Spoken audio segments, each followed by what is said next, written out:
Hello and welcome, Exile. Today I want to give a look at some of the best ways to use Awaken orbs when crafting to make some very high-end items, ways you can make money or simply make your own items that are ideal for your build. And it has to do with Awakener orbs and the beast recipe for Hinakora's lock. Now, a few days ago, I was doing my own Hinakora lock beast to basically just check my Awaken orb to make sure I didn't have a extra suffix. I just wanted an open suffix for the craft I was doing. Because I'm setting up to do a recombination after the fact. And somebody in my chat said, hey, you can get multiple checks based on if the extra items you check have additional influence mods. Because it used to be that you could Hinakora lock an item, you could check the Awaken orb, hover over it, it would show you an outcome. If you didn't like that outcome, you could unhover and then rehover, and it would re-change a new outcome. GGG patched this. Obviously, being able to check thousands of Awakener orbs in a row was just insanely powerful, and they patched that. So now, when you check, if you check one item with let's say we had %int on here, and we had %attributes here, and I check the Awakener orb, it's going to show an outcome. And then if I go check another amulet with %int, and I check again, it's going to show the exact same outcome, even if I have a different base. But that's not true entirely, because if you have one base that has %intelligence and one base that has %intelligence and then a second influence mod, it can technically give you a different outcome. So what I'm going to break down is how this is useful and some of the basic rules I've learned while diving into this and testing it out. So just to start off with, I have a couple of terms for this just to make it simplified when I go through the basic rules. One is the donor item. That's the item that gets destroyed on the Awaken orb. The receiver item, that's the item that receives the Awakener orb mods that does not get destroyed. So for example, in the example, I'm going to showcase a Simplex craft. The Simplex is the receiver and the item getting destroyed is the donor. The result is just the outcome of the two things being Awakener orbed. And when I say one mod versus I say two mod, I'm talking about the number of influenced mods on the item, not the number of total mods on the item. So if I say a one mod item, I'm referring to like %int, even if it has flat life, dex, strength, whatever else on it. I'm talking about the number of influence mods. And then when I say the non-Awakener mod, I'm talking about the mod that is the result from the Awakener orb that is not related to the influence mods. So when you Awakener orb, there's always two guaranteed mods, one from the receiver item and one from the donor item. And then there is going to be extra mods that occur. Those are the non-Awakener mods. So for example, I Awaken orb an item and I hit Fire Res, that's the non-Awakener mod. The non-Awakener mod can also be another influence mod, but it's just the mod that wasn't a result of the two given mods from the Awaken orb combination. Now, the basic rules that I have learned are, number one, the number of influence mods on the donor item, usually about 70 to 90% of the time, can change the outcome or result. It doesn't always change it. I have had situations where I have a 3 mod item and it can hit %intelligence as like the extra third mod, the extra donor mod, or the non-Awakener mod, I should say. And then I can do a 4 mod item and it can also hit that same result, the same %intelligence as a result. So it doesn't always give you an extra unique outcome being different from the other setups you've done, but usually it does. So for example, if you have a 1 mod item, Awaken orb, you can get Fire Res. The 2 mod item might hit Cold Res. The 3 mod item might hit Lightning Res, so on and so forth. But sometimes there is some overlap where you'll see 1 mod that occurred on a 2 mod item that also occurs on a 5 mod item. Generally, from my setup, where I have all these bases here, I've gotten anywhere from 6 to 9 unique outcomes generally when I go through and I do all my checks. So that is the numbers we're talking about here. There's definitely a limit to it. All right, next up, what the influence mods are dictates what mod gets transferred on the Awaken orb. So when you go and you check an Awaken orb, say you have an item with %intelligence and you have an item with damage per int, there is going to be one of those mods that's pulled for the Awakener orb. And this, as far as I can tell, I believe there's some sort of hidden tiering system where they number out or they have some ordering of the influence mods themselves.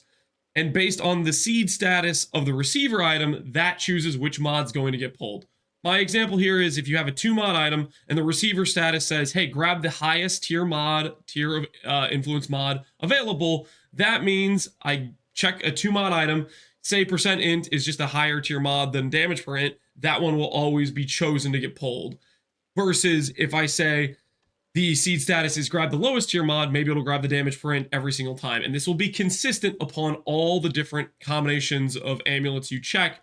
The seed status on the item is what dictates what item's going to get pulled. That being said, you can kind of change the item you're trying to use as your donor item to get the outcome you want. For example, say you want the 2 mod item to give percent intelligence. Well, there are 2 mod that had percent damage per int and percent int.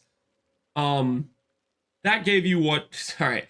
Say you wanted to pull damage per int. Say the status is the pull the higher tier mod, and you wanted to actually pull the damage per int. Well, you could get a second amulet that has damage per int, and then maybe it has, let's say, lightning leech, and that's considered a lower tier mod in the system. Then it'll pull damage per int. So it's not about changing. Like you can't catalyst the item or add quality or try to bless orb the item. That doesn't change what's going to happen as the result. The seed status is chosen from the item you're Awakener orbing onto, the receiver, and the only way you can change which influence mod gets pulled is by changing what influence mods are on the item you're trying to use as the donator. Okay, hopefully that makes some sense. This will be more clear when I go and actually show some examples, but I want to get through the rules first, and you can relook through these at your own discretion later on. Rule number 3, the resulting item will roll its best possible. It will roll its best to match the possible outcomes, even with different influences. What I mean by this is, say you have a 2 mod or a 1 mod Crusader and a 1 mod Warlord, and you Awaken Orb and you check on the outcome, and then you check on the Warlord outcome. It is always going to try to mirror the outcome, even though there's technically a different influence. For example, I could try to Awaken Orb a Crusader, and I could get Fire Res as the resulting 3rd mod or extra mod, and I could try to Awaken Orb Warlord, and it'll give Fire Res as the resulting mod. This is going to be consistent for the most part if the mod would exist on both bases. So for example, if I have the hit where I hit a influence mod as the extra mod, for example, movement speed from Shaper, and that's the receiver base, that was going to be able to be there on both items, that would match. But when this changes is, say you have the outcome where you hit the influence mod of the donor item. So for example, I use a Crusader amulet and the extra mod I hit is percent intelligence. Well, you can't mirror this outcome on a Warlord item because Warlord can't roll percent intelligence. And what will end up happening is a Warlord item will roll percent strength instead, or whatever they've identified as the mirrored, basically, stat of the other influence. I don't know exactly how they have dictated this, but like as you can see here, if you go and you look at amulet mods, Crusader has 4k weight in the suffix pool, Warlord has 3k weight in the suffix pool. So they don't have the same weighting, they don't have the same number of mods. From my experience, percent int matches 1-to-1 with percent strength. If I get an outcome that gives percent strength, I can check the Crusader basically opposite outcome, and it'll show percent int as the result. I'll have it on both sides, essentially. There is some little bit of offset, though, because there are more Crusader mods where, for example, if I hit block spell damage on the Crusader side, maybe on the Warlord side, I hit max block attack, and those aren't 1-to-1. So hopefully I'm making some sense here where there's some level of offset occasionally, but generally it tries to match the possible mod or the possible mirrored mod on the other item in terms of what it thinks is the mirrored mod, if that makes any sense.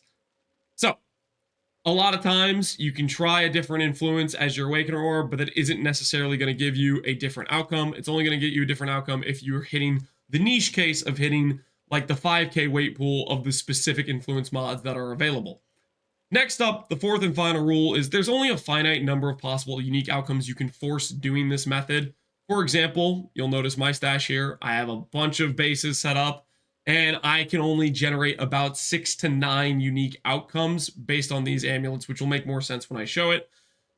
And this is pretty much based on how many bases you set up beforehand. So for example, if you only set up one other Awakener Orb base to check and it's just a 1 mod, you're only going to get 1 unique outcome. But if you go grab yourself 2 mod bases and they have basically guaranteed opposite outcomes, which I'm going to showcase, you can force this, so to speak, then you can get the result where you get to check 2 unique outcomes. The idea here is the more unique outcomes you can force based on your donor bases that you have prepared, the more valuable it is to use the Beast Hinekora lock, where you can check multiple times and you're just rolling and rolling and rolling until you hit that affix you really, really care about. Say you're making boots and you're doing elevated tailwind with elevated onslaught and you want T1 resistance. Well, if you get to check once per Awakener orb, that's going to cost you more than if you get to check 6 or 7 times based on the amount of bases you have prepared. Now, granted, the number of bases may cost you more than you want to spend and may not be worth it, so you have to factor that in. But the idea is, depending on the craft, setting up a bunch of additional bases would be, number one, targetable. Like, say you just snipe them on trade, you snipe some 4 mod, 5 mod bases here or whatever. And number two, it could save you a lot of money in your craft. The example I'm going to go over today is a Simplex craft, and it's going to be the attribute stacking amulet for int and strength, because I can hit both with one check, with one setup, and I'll showcase this. And it also could be used for things like elevated awaken items as an example. But let's go ahead and get into this real quick. So I have a Simplex amulet here. It is not percent intelligence, it's percent attributes. And then I have, you'll notice, a quad tab that kind of looks like it's all over the place, but I'll explain. The jeweler orbs represent how many mods are of the each influence mod. For example, all these mods next to the 2 jeweler orb, these are 2 mod items. This is a 1 mod item, 1 mod item. Then I have 3 mod amulets, 3 mod amulets. Then I have 4 mods. I even hit a 5 mod. That was a waste of money. I wouldn't particularly recommend it. It does give us some unique outcomes, but it cost me a lot to do this, and I don't think it was really worth it, considering when I do successfully hit the amulet from this thing, I will have to use it, and the amount of cost I went into making this 5 mod amulet was about the cost of the profit, so it wasn't necessarily worth it, but I thought it was something cool to check just to verify that, yes, a 5 mod outcome does give a different mod or can give a unique mod compared to the 4 mod, 3 mod, 2 mod, or 1 mod. I did it for science. So anyways, I have damage per int in this quadrant, damage per strength in this quadrant. I have percent strength in this quadrant and percent int in this quadrant. And you'll notice, number one, I made way too many bases, more than I needed. Originally, when I started this, I was getting a bunch of bases, and I was just going to test them all at once. I didn't do any pre-testing. So I have a lot of bases that are actually quite redundant, and I'm going to showcase this here, what I mean about predictable outcomes based on the type of mods on items, and hopefully this will make sense. So I'm going to lock my amulet. This allows you to check the crafting outcome of the next currency you're going to use. For us, we're going to be checking Awakener orbs. And I'm going to showcase the fact that this is predictable and that I have done this multiple times. For example, this count down at the bottom, 24, 9, 5, 5, 2, and 16. That is the number of lock recipes I used before I hit a finished amulet. So, just going to showcase this real quick. Awakener orb, the donor item I'm going to check right now. I will start off with a 1 mod item, damage per intelligence. So when you check this, you'll see it hits cast speed. That is a normal mod, and you'll notice if I go and I check damage per strength on this side, it is going to give the same outcome. It's going to give cast speed. Now, it doesn't always roll the same within the tier, but it always gives the same stat and the same tier. For example, it could roll cast speed at a different roll range, like it could roll 17 instead of 18. This time it happened to roll the exact same, but even though I'm Awaken Orb differing stats, these outcomes, they're considered, I guess, mirrored mods of each other or something like that. They're both 1 mod items. They're going to give the same outcome. And even if I grab a different amulet, it's still going to give that same outcome. So for example here, when I decided to grab 1 mod bases, I didn't actually need these 2 different mods. I could have just had 1 amulet, and that could have been the case. Now, when I talk about predictability of this thing, always the receiver item dictates what the donor items are going to do. I'm going to showcase this real quick here. So what we have here is we have an amulet that is giving us percent damage per intelligence, and it's giving us block spell damage. Now this amulet right here is an amulet with damage per int, and it's amulet with percent intelligence. Now, I've crafted these a lot, and I know exactly what this means in terms of the other amulets I have in here because they're always consistent. When it pulls damage per int from this amulet here, which is what it's doing, I know that this amulet right below it is going to pull the mod that isn't damage per int. This amulet has Wrath, and I will showcase this. It's going to pull Wrath. And that's not a coincidence. It's consistent based on some sort of hidden tiering system of the influence mods.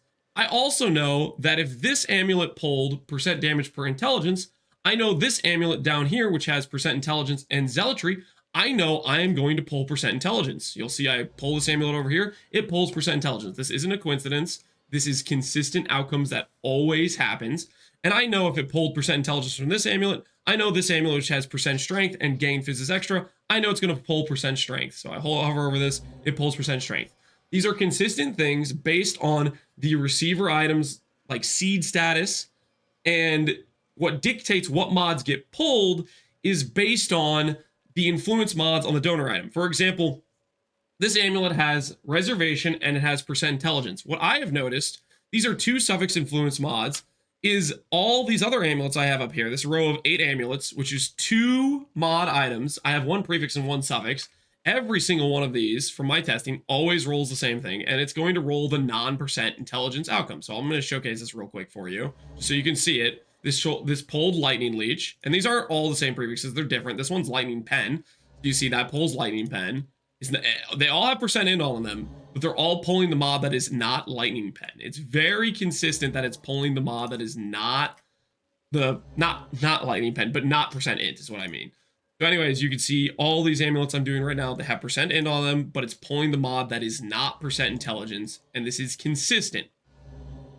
What this means is a lot of times, say you have a item that's a 2 mod item, and say it's a prefix suffix influenced item. Maybe if you go grab an influenced item that has 2 mods that are 2 suffix influenced items, that could potentially give you the outcome that you want. Say you want the suffix to be the mod that gets pulled, and you have a prefix suffix items and it keeps pulling the prefix for it. That means maybe if you change up the influence mod combination you have, you could get a different result that pulls the correct mod.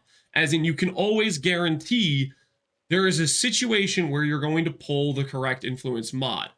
So this becomes more and more relevant as you go through and you get to higher and higher mods in terms of like a 3 mod item versus a 4 mod item. But first, I want to showcase the situation where a lot of times you get mirrored results. So you'll see with this item, for example, it pulls the block spell damage. This is a little bit of a weird case because block spell damage is a Crusader mod, which means if I go to pull a damage print mod from a Warlord amulet, it's going to have to give me a weird outcome or a different outcome. Wait, no, did it pull Shaper spell block? Oh, it's Shaper spell block. I'm so sorry. Shaper spell block can mirror because Shaper is the original base influence, and I thought it was pulling the Crusader Shaper, the Crusader block. If it pulls the Crusader block over here, the Warlord outcome has to be some weird different outcome. Like, for example, it could have been, maybe it could have hit percent strength as the different outcome. I think a lot of times when I've hit block, it's been like leech or something. Like, it has some variation, but usually if you hit a Crusader mod, you'll hit a Warlord mod on the other side, and that can often be maybe a mod you want. So it has some weird, basically, asymmetry to it, but it's only based on when you hit the influence mod from the donor item. So let's go ahead and look at a 3 mod item now, where I have multiple different groupings of 3 mod items. You'll see here. If I check this one, you'll see I hit damage per lightning. Now, with 2 mod items, you basically only need 2 groups. You need a group of ones that always hit maybe the one side or one influence mod, and another group that hits the other side of the influence mod, just so you can always guarantee you can check for example, these amulets, I care about hitting percent damage per int. And if this amulet didn't hit percent per int, I could check this amulet, if that makes sense. So like you have one mod you care about, but you want to have multiple different bases that result in different outcomes.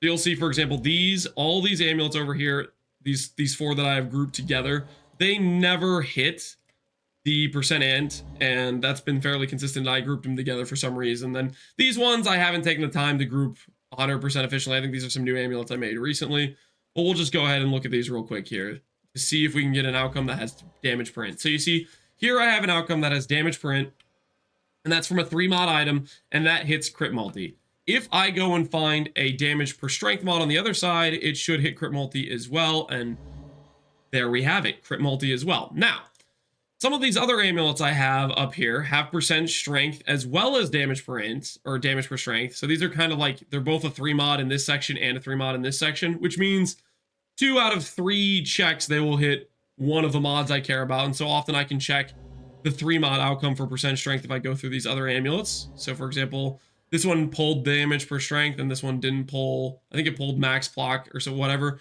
which means later on when I go to check percent strength, I still need to check these bases. If I had seen the percent strength outcome on one of these 3 mod amulets, I would know I don't really need to go recheck for percent strength down here. So I have a bunch of bases, but I only really need to do like, I don't know, 10 checks or something like that until I've seen that I know the outcome for one mod percent damage per int. I know the outcome for one mod percent intelligence. I know the outcome for two mod percent damage per int. I know the outcome for two mod percent damage per or percent int, so on and so forth. So a unique outcome we haven't seen yet is one mod percent ints. That's flat lightning. And we haven't checked any of the four mods. So we'll go ahead and check some of the four mods right now. We hit gain life, which means if I hit the 4 mod on this side, it's going to hit gain life. We didn't hit the 4 mod on this side because it chose AoE. I have a 5 mod here, 1 and 5. I hit the damage per int or damage per strength, didn't hit it. Is what it is. And then we know we have to check the percent strength and percent int category because we haven't seen that yet as an outcome. And we hit percent armor. If we hit percent armor down here, that means if I hit the percent intelligence on one of these, I will also hit percent armor. Now, something you'll notice is I have percent armor here as well. And this is something I want to talk about. If you have an influence mod, like say you have onslaught on a pair of boots and you have ailment effect on a pair of boots, and you're trying to combine one of those with tailwind, you could swap these out interchangeably. They're both suffixes, but it's not necessarily going to change a result because it's already decided if it pulls an influence suffix, it's going to give you this result. Whereas if it pulls a prefix instead, then you have to get a different mod on the suffix, just as an example. A lot of times, even if you switch the influence mod, if it's in the same suffix or the same prefix pool, it is not going to result in you getting a different outcome. Let's check this amulet just to show percent int plus armor, because this one usually matches this one on the other side. And then, yeah, so you see there's percent armor. I'm going to check these 4 mod amulets I have down here just to see if we get anything interesting. That is the gain life on hit. You'll see it pulled the percent damage per, and we'll hit gain life on hit here because it's pulled percent damage per. And let's check this last amulet here in the hopes we get percent strength. And we do not get percent strength, but we know since it hit determination, if I did hit percent strength, it would have given me evasion, which is a very important thing I might add. Say you're crafting this and you notice it pulls determination, which is not the mod you want, but you see that the result gives you percent damage per strength. What that means is there is a 4 mod influence outcome where you pull percent strength instead of reservation and you get the percent damage per strength as an outcome. So like if I had seen that, I could go create a 4 mod base that is different from this base, that I think has the chance of pulling percent strength instead, and I could check for that result. So a lot of times, if you see the influence mod you want as a result, but you don't have, your base isn't pulling the correct influence mod, go make a 2 mod or a 3 mod base to match that base, but make sure it's a bit different in terms of influence mods. For example, these are all 1 prefix, 1 suffix, and these all give us a consistent outcome. Say I have an item like that, maybe I would go try a 2 suffix outcome to see if I could pull the correct mod instead, thus getting you the winning outcome. Now, I did all this recording. Hopefully I explained this, and you'll notice throughout this showcase, we got 6, 7, however many unique outcomes that were good outcomes. And the idea is, simply put, you roll enough times, you'll get the results you want. So for example, I'm crafting an amulet. You'll notice on the amulet pool, there's 92,000 weight here. There's 121,000 weight here. Then you add in an extra 10,000 for the shaper prefixes, an extra 13,000 for the shaper suffixes, so on and so forth. You get the number, whatever it is, 100K, 120K. And then you think to yourself, what's the mod I care about? I care about damage per intelligence, which has a 500 weight in Crusader. And I care about, let's say, damage per intelligence up here, which has an 800 weight. That means out of let's say 100,000 or 130,000, we have 1,300 weight, which means 1 in 100 checks where we roll a random prefix, we will hit damage per int. So the value is when you get a bunch of unique outcomes, like say we get 10 outcome, if we got 10 outcomes per check, would mean on average, I would only have to check 10 locks or 10 Hinokora Beastcrafts. For myself, when crafting these amulets, I have made, I believe, 2 strength simplexes and 4 in simplexes, of which 2 of the in simplexes, I had the option to make a strength simplex as well, because I had basically both sides of it, where it either rolled percent int on one side or rolled percent strength on the other, and they were both win results. But I chose percent int because they were just slightly higher value in the market at the time. I have spent 24, 9, 5, 5, 2, and 16 in terms of the lock recipes I've used, which means on average I have done a Beastcraft craft recipe for 10 locks. Where is the value? The Beastcraft recipe for the lock is 1 divine for Kraychik Chimeral and a little bit under 2 divines for the Black Morgan currently, which is a 3 divine cost. So on average, I have 30 divines in cost for the Beast recipe. I have the base, which cost me like about 200 divines. I have the fundamental fossil spam to get percent attribute, and then annulling, which cost me roughly, I don't know, let's say 5 divines. So on average, and then I have the donor base. So I have the base I donated, and a lot of these bases are basically a divine or 2 divine, or for example, the 4 mod amulets, those were more closer to 10 divines in cost. And you add that all up, you'll see we have something like 250 to 260 divines in cost on average to make the amulet. What does the amulet sell for? I sold most of the amulets for about 380 to 400 divines, which is a cool 100 plus divine profit on average. It is a very cost-effective way to make these amulets currently in the league. As people do this crafting method, it's going to drive down the cost probably, and it's going to be less profitable as you go. But the point is, it's a system that works really, really well to hit something you might be targeting. And this could be something where you're making a niche amulet that you need for yourself. For example, for a build I'm making, might want to do an amulet that has percent strength, percent attribute, and then T1 flat life. I don't necessarily want to do the damage per strength on a build, potentially if I want to stack life to a really big number. Just as an example, I've hit T1 life while doing these crafts, I want to say 10 to 15 times, where I've just rolled past it because it's not what I'm looking for, but it's a reliable way to forcibly check and try to force in a specific third suffix for maybe a double elevated awakened boot craft, a double elevated prefix explode chest, whatever it is, whatever you're trying to craft, there is a reason to do this, and that is the value in this craft. Now, I'm going to go ahead and do more Hinekora locks, so you can see this in real time. My clock here is 11:12, and I will hit record again when I finish this amulet, and I will keep track of how many locks I've used. Obviously, this is our first lock we didn't hit on this one, and I will start recording again when I hit this finished amulet, just to give you a real-time example of how long this takes me to craft. Okay, there's been a bit of a breakthrough. I'm about 7 locks deep, and I specifically hit this right here. I hit this mod right here. I see percent strength, and I see gain fizzes fire. I did not have a 4 mod influence amulet ready on this side. And you'll see I hit this, I see determination, and I see percent damage that it pulls here. I'm getting a bit fishy vibes. This is a 2 prefix, 2 suffix, double influence amulet here. And this one is a 3 prefix, 1 influence suffix. And I think to myself, okay, that is a little bit weird. Maybe on the other side, instead of gain fire, I'll get percent damage per int. Because I know when I go and look at the amulet list of the various mods here, I know that there are 4,500 weighting in Crusader mods, and I know there's 5,500 weighting in Warlord. And I also know that area of effect and Fizz's Fire is about 2.5k weight deep. Like if you go to T1 Fire, it's 2.5k weight deep. And on the corresponding list, if you look at the weightings here, you'll notice 1k weight, 500 weight damage per int. And I think to myself, there's a good chance that maybe the other mod that matches the same location of percent fire, T1, is percent damage per int. Now look at this.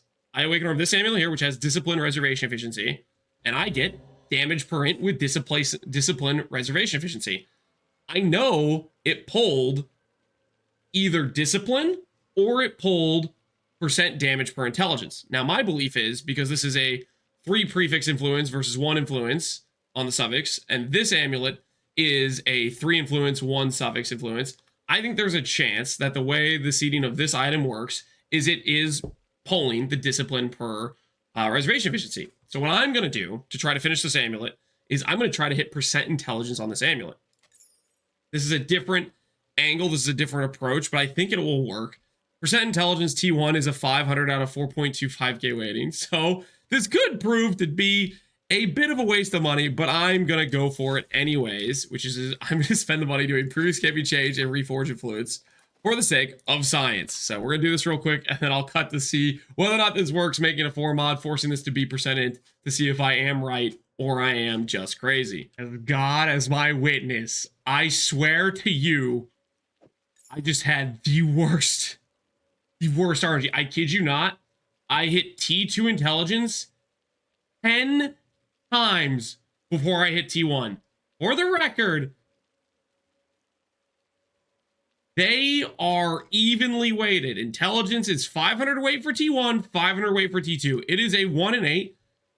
I just deleted every chance of profit of making on this amulet. I spent over 150 divines just now doing previous can't be changed, reforge influence. That is some of the worst RNG I've ever experienced. I should have recorded it because it's just, oh my, I don't know how to explain it.